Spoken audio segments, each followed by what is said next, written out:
ആണവായുധ സമാധാന ചർച്ച വീണ്ടും പരാജയം. അമേരിക്കയും ഇറാനും സംയുക്തമായ രീതിയിലാണ് ഇറ്റലിയിൽ വെച്ച് 5ാം ഘട്ട സമാധാന ചർച്ച ആരംഭിച്ചത്. ആരംഭഘട്ടത്തിൽ തന്നെ കണിശമായിരിക്കുന്ന നിലപാടാണ് അമേരിക്കയുടെ ഭാഗത്തു നിന്ന് വന്നത് എന്നതിനാൽ തങ്ങളത് അംഗീകരിക്കില്ലെന്ന് ഇറാൻ ആദ്യഘട്ടത്തിൽ തന്നെ പറയുകയും ചെയ്തു.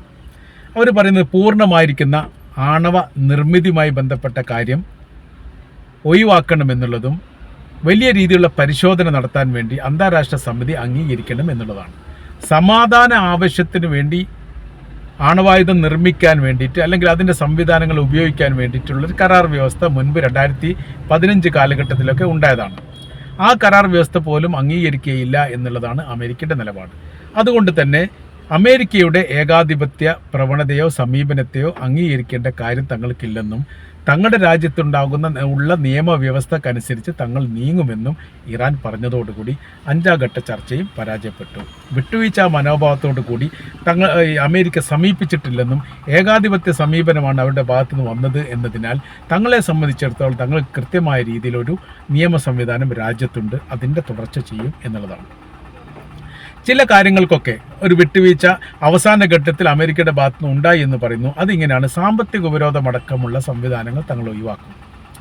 പകരം നിർമ്മിതമായിരിക്കുന്ന ഒരു ആണവായുധ സംവിധാനങ്ങളും നിങ്ങൾ നിർമ്മിക്കുകയില്ല എന്ന് ഉറപ്പുവരുത്തുകയും അതോടൊപ്പം തന്നെ മറ്റുള്ള രാജ്യങ്ങൾക്ക് ഇതിൻ്റെ ആശയങ്ങൾ അതല്ലെങ്കിൽ ആണവായുധവുമായി ബന്ധപ്പെട്ട കാര്യങ്ങൾ പറയാനും പാടില്ല എന്നും അമേരിക്ക പറഞ്ഞു. അതിൽ പ്രധാനമായിരിക്കുന്ന കാര്യങ്ങൾ പറയുന്നത് മുസ്ലിം രാജ്യങ്ങൾ, സൗദി അറേബ്യയുടെ പേര് പരാമർശിച്ചിട്ടില്ലെങ്കിലും തൊട്ടടുത്ത കാലത്ത് നിങ്ങളുടെ രാജ്യം സന്ദർശിച്ച പല രാജ്യങ്ങൾക്കും ആണവായുധവുമായി ബന്ധപ്പെട്ട രഹസ്യ കാര്യങ്ങൾ അറിയണം എന്ന് താല്പര്യമുള്ളവരാണ് എന്ന് ഞങ്ങൾ മനസ്സിലാക്കുന്നു. അവരോട് അത് പറയാൻ പാടില്ല എന്നുള്ളത്. സൗദി അറേബ്യയാണ് ഉദ്ദേശിച്ചത്. തൊട്ടടുത്ത് ആ രാജ്യം സന്ദർശിച്ചത്, ഈ വിഷയത്തിൻ്റെ മുഹൂർത്ത ഘട്ടത്തിൽ സന്ദർശിച്ചത് സൗദി അറേബ്യ മാത്രമാണ്. അപ്പോൾ മറ്റു രാജ്യങ്ങൾക്ക് നൽകുകയില്ല എന്ന് ഉറപ്പുവരുത്തണം എന്നുള്ള കാര്യങ്ങളൊക്കെ പരാമർശത്തിൻ്റെ ഭാഗമായിട്ട് പോകുന്നു. അത് രേഖയിലില്ലാത്ത രീതിയിലുള്ള ഒരു സാധാരണ സംസാരത്തിൻ്റെ ഭാഗമായിട്ടാണ്. ഇതെല്ലാം ഞങ്ങൾക്ക് മനസ്സിലാകുന്നുണ്ട് എന്നുള്ളതും ഞങ്ങൾക്ക് അറിയാവുന്ന കാര്യമാണ് എന്നതിനാലും ഇതൊന്നും അംഗീകരിക്കാൻ പറ്റുന്ന കാര്യങ്ങളൊന്നുമല്ല.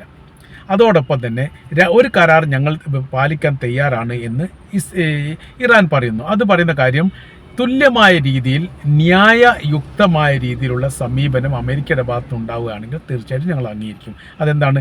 ഇസ്രായേലിലും സമാനമായ രീതിയിലുള്ള പരിശോധനകൾ നടത്തണം. അവരുടെ നിർമ്മിതമായിരിക്കുന്ന ആണവായുധ സംവിധാനങ്ങളൊക്കെ നിർത്താനുള്ള സംവിധാനങ്ങൾ ചെയ്യണം. അങ്ങനെ വരുന്ന സമയത്ത് അവിടെ തത്തുല്യമായിരിക്കുന്ന ഒരു നീതി അവിടെ പുലരുന്നുണ്ട്. ഇപ്പോൾ ഇറാനെ മാത്രം ഫോക്കസ് ചെയ്തുകൊണ്ട് ഇറാനോട് മാത്രം സംസാരിക്കുന്ന, ഇറാൻ്റെ വിഷയത്തിൽ മാത്രം ഇടപെടുന്ന ഒരു രീതി വരുമ്പോൾ അത് വലിയ പ്രയാസം ഉണ്ടാക്കുന്ന കാര്യമാണ്. അങ്ങനെ 5ാം ഘട്ട ചർച്ച പരാജയപ്പെട്ടാൽ ഇനി എന്ത് എന്നൊരു ചോദ്യം ഇവിടെ പ്രസക്തമായ രീതിയിൽ ബാക്കി വരികയാണ്. ഇനി മുന്നോട്ട് എന്ത് എന്നുള്ളത്. ഇതിന് മുൻപ് അമേരിക്ക പറഞ്ഞു വെച്ച ഒരു കാര്യമുണ്ട്. കരാർ വ്യവസ്ഥ ലംഘിക്കപ്പെടുകയാണെങ്കിൽ, കരാർ വ്യവസ്ഥയുമായി ബന്ധപ്പെട്ട കാര്യത്തിന് വലിയ സഹകരണം ഇറാൻ്റെ ഭാഗത്ത് ഉണ്ടായിട്ടില്ലെങ്കിൽ തീർച്ചയായിട്ടും സൈനികപരമായിരിക്കുന്ന നടപടി അവർക്കെതിരെ ഉണ്ടാകുമെന്ന്. എന്നാൽ 4ാം ഘട്ട ചർച്ചയുടെ അവസാന ഘട്ടത്തിൽ ഇതേ കാര്യം വീണ്ടും ചോദിക്കപ്പെട്ടു. അത് ഈ സൗദി അറേബ്യയുടെ സന്ദർശനത്തോടനുബന്ധിച്ചോ ഡൊണാൾഡ് ട്രംപിനോട് ചോദിക്കപ്പെട്ട കാര്യമാണ്. എങ്ങനെയായിരിക്കും ഈ കരാർ വ്യവസ്ഥ, ഈ സമാധാന കരാർ വ്യവസ്ഥ ലംഘിക്കപ്പെടുകയോ അല്ലെങ്കിൽ അത് പൂർണ്ണമായിരിക്കുന്ന ലക്ഷ്യത്തിലെത്താതിരിക്കുകയോ ചെയ്യുന്ന സമയത്ത് നിങ്ങൾക്ക് ഇറാനോടുള്ള സമീപന രീതികൾ എന്തായിരിക്കും എന്നുള്ളത്. അപ്പോൾ അയാൾ പറഞ്ഞു അത് പരിശോധിച്ചതിന് ശേഷം അപ്പോൾ പറയാം എന്നുള്ള തരത്തിലാണ്. അത് ഞങ്ങൾ പരിശോധിച്ച് വരികയാണ്. അതല്ലാത്ത രീതിയിൽ ഇപ്പോഴേക്ക് ഒറ്റക്ക് പറയാൻ വേണ്ടി സാധിക്കുകയില്ല എന്നുള്ളത്. 2ാം ഘട്ട കരാർ വ്യവസ്ഥക്കും 3ാം ഘട്ട കരാർ വ്യവസ്ഥയുമായിട്ട് ബന്ധപ്പെട്ട് അമേരിക്കയുടെ പ്രസിഡന്റ് പറഞ്ഞിരിക്കുന്ന കാര്യം തീർച്ചയായിട്ടും സൈനിക നടപടി ഉണ്ടാകുമെന്നാണ്. എന്നാൽ 3ാം ഘട്ടത്തിൽ 4ാം ഘട്ടത്തിലേക്ക് എത്തിയ സമയത്ത് ഈ കാര്യത്തിലൊക്കെ വലിയ രീതിയിലുള്ള ഇളവുകൾ വന്നു. അല്ലെങ്കിൽ കനമുള്ള രീതിയിലുള്ള സംസാരമല്ല വന്നത് എന്നതിനാൽ യുദ്ധത്തിൻ്റെ പിറകെ, അതായത് ഇറാനുമായിട്ട് ബന്ധപ്പെട്ട ഒരു യുദ്ധം അമേരിക്ക നടത്തുകയാണെങ്കിൽ തീർച്ചയായിട്ടും അതൊരു 3ാം ലോക യുദ്ധത്തിലേക്ക് എത്താനുള്ള സാധ്യത വളരെ കൂടുതലാണ്. വലിയ രീതിയിലുള്ള സഹായം റഷ്യയുടെ ഭാഗത്തുനിന്ന് ഇറാൻ ഉണ്ടാവും, ചൈനയുടെ ഭാഗത്തുനിന്ന് ഉണ്ടാവും എന്നുള്ള കാര്യം ഉറപ്പാണ്. കൊറിയയും സഹായിക്കുന്നതോടുകൂടി അതൊരു മേഖലാ യുദ്ധമായിട്ട് മാറും എന്ന് അമേരിക്കക്കറിയാം. ഈ 5ാം ഘട്ട ഈ കരാർ വ്യവസ്ഥയുമായിട്ട് ബന്ധപ്പെട്ട് കണിശമായ രീതിയിലും ശക്തമായ രീതിയിലും സംസാരിച്ചത് ഇസ്രായേൽ മാത്രമാണ്. ഇസ്രായേൽ പറയുന്ന കാര്യം ഇങ്ങനെയാണ്: ഈ കരാർ വ്യവസ്ഥ പരസ്പരം പൂർണ്ണമാകുന്ന തരത്തിലല്ലെങ്കിൽ മറ്റൊരു രീതി പറഞ്ഞാൽ ഇറാൻ ഈ വ്യവസ്ഥ അംഗീകരിക്കുന്നില്ലെങ്കിൽ തീർച്ചയായിട്ടും ഇസ്രായേൽ ഇറാനെ ആക്രമിക്കും എന്നുള്ളതാണ്. കരാർ വ്യവസ്ഥ ആരും തമ്മിലാണ്, ഇറാനും അമേരിക്കയും തമ്മിൽ ഉള്ളതാണ്. ആ കരാർ വ്യവസ്ഥ പാലിക്കപ്പെടുകയോ പാലിക്കപ്പെടാതിരിക്കുകയോ ചെയ്താൽ അതിൽ ഇസ്രായേലിന് പ്രത്യേകിച്ച് റോളൊന്നുമില്ല. എന്നാൽ ഇസ്രായേൽ പറയുന്ന കാര്യം അങ്ങനെയല്ല.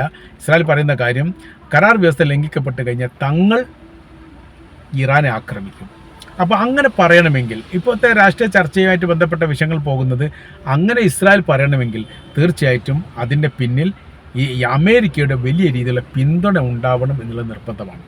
പറയുന്ന കാര്യത്തിൽ വെറുതെ അങ്ങനെ പറഞ്ഞിട്ട് കാര്യമില്ല. യുദ്ധം ചെയ്യണമല്ലോ. യുദ്ധം ചെയ്യണമെങ്കിൽ വലിയ രീതിയിലുള്ള പിന്തുണ അമേരിക്കയുടെ ഭാഗത്ത് നിന്ന് ഇല്ലെങ്കിൽ തീർച്ചയായിട്ടും ആ രാജ്യം തന്നെ, ഇസ്രായേൽ എന്ന് പറയുന്ന രാജ്യം തന്നെ തുടച്ചു നീക്കപ്പെടും എന്നുള്ള കാര്യം അവർക്ക് അറിയാവുന്നതാണ്. അപ്പോൾ യഥാർത്ഥത്തിൽ ഇസ്രായേലിനെ കൊണ്ട് പറയിപ്പിക്കുകയാണ് അമേരിക്ക ചെയ്യുന്നത്. കരാർ വ്യവസ്ഥ യഥാർത്ഥത്തിൽ എന്താ രൂപത്തിലാവാനുള്ള സാധ്യതകൾ വളരെ കുറവാണ് എന്നുള്ളത് അമേരിക്കക്ക് തന്നെ ആദ്യമായിട്ട് അറിയാവുന്നതാണ്. ആദ്യഘട്ടത്തിൽ തന്നെ അറിയാവുന്നതാണ്. കാര്യം എന്ന് പറയുന്നത് വിട്ടുവീഴ്ചയ്ക്ക് ഇസ്രായേലില്ല, വിട്ടുവീഴ്ചയ്ക്ക് ഇറാനില്ല. ഇറാനെ സംബന്ധിച്ചിടത്തോളം അവർ കൃത്യമായിരിക്കും നയങ്ങളും നിലപാടുമുള്ള രാജ്യമാണ്. അത് ഉറക്കെ അവർ പറയാറുമുണ്ട്.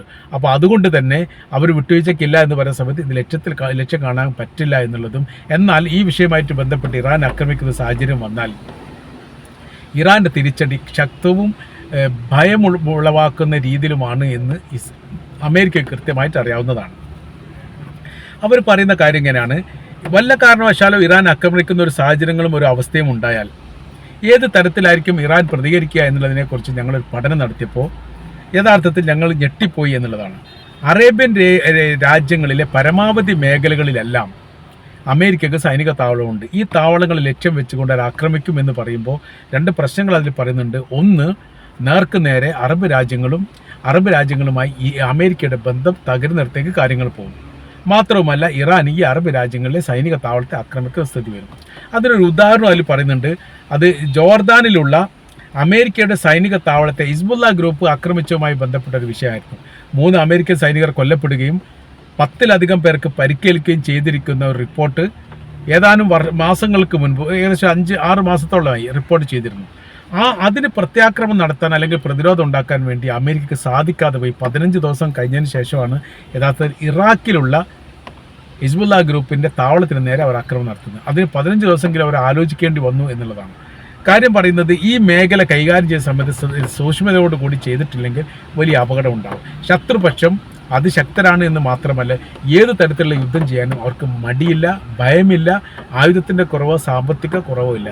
രാജ്യം വികസിക്കുന്നതിനേക്കാളേറെ യഥാർത്ഥത്തിൽ അവരുടെ ആയുധ ശൃംഖല വികസിപ്പിക്കുന്നുണ്ട്, പ്രതിരോധം ഉണ്ടാക്കുന്നുണ്ട്, രാജ്യാതിർത്തിയുമായി ബന്ധപ്പെട്ട കാര്യത്തിലൊക്കെ വലിയ സുരക്ഷ നൽകുന്നുണ്ട്. ഇങ്ങനെ ഒരു സാഹചര്യം യഥാർത്ഥത്തിൽ നിലനിൽക്കുന്നുണ്ട് എന്നുള്ള കാര്യം അമേരിക്കക്ക് കൃത്യമായ രീതിയിൽ അറിയാവുന്നതാണ്. അപ്പോൾ ആണവായുധവുമായി ബന്ധപ്പെട്ട വിഷയത്തിൽ അമേരിക്ക നേരിട്ട് കൊണ്ട് ഇറാൻ ആക്രമിക്കില്ലെന്ന് ഏറെക്കുറെ ഉറപ്പ് തന്നെയാണ്. അതിനുള്ള ധൈര്യം യഥാർത്ഥത്തിൽ അമേരിക്കയ്ക്കില്ല. കാരണം ഒറ്റയ്ക്ക് യുദ്ധം ചെയ്തുകൊണ്ട് അതിജീവിക്കാൻ സാധിക്കില്ലെന്ന് യഥാർത്ഥത്തിൽ ചെങ്കടൽ അവരെ പഠിപ്പിച്ചിരിക്കുന്നു.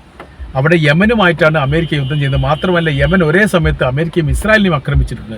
ലോകത്തിലെ ഏറ്റവും വലിയ സൈനിക ബലവും ശക്തിയുമുള്ള രാജ്യമായിരിക്കുന്ന അമേരിക്കയെ ഒരു 3-ാം ലോക രാജ്യത്തിൻ്റെയൊക്കെ താഴെക്കടയിലുള്ള അല്ലെങ്കിൽ ദരിദ്ര രാജ്യത്തിൻ്റെ ലിസ്റ്റിലുള്ള യമൻ എന്ന് പറഞ്ഞ രാജ്യം നിരന്തരം ആക്രമിച്ചുകൊണ്ട് വെടിനിർത്തലിലേക്ക് എത്തിച്ച ഒരു സ്ഥിതി ഉണ്ട് എന്ന് പറയുന്ന സമയത്ത് ശത്രുപക്ഷത്തിൻ്റെ ശക്തിയും ബലവും നിസ്സാരമായിട്ട് കാണാൻ പറ്റില്ല എന്നുള്ളത് അന്താരാഷ്ട്ര മീഡിയകളൊക്കെ റിപ്പോർട്ട് ചെയ്ത കാര്യമാണ്.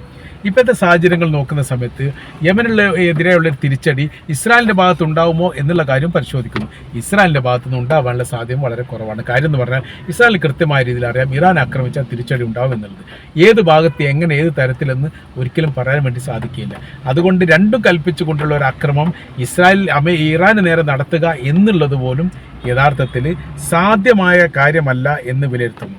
അപ്പോൾ ഈ കരാർ വ്യവസ്ഥയുടെ അവസാന ഘട്ടത്തിൽ ഇങ്ങനെ പറയുന്നുണ്ട്: നമുക്ക് ഒരു ലക്ഷ്യത്തിലെത്താൻ വേണ്ടി സാധിച്ചിട്ടില്ലെങ്കിൽ വീണ്ടും നമുക്ക് ചർച്ചയാവാവുന്നതാണ്.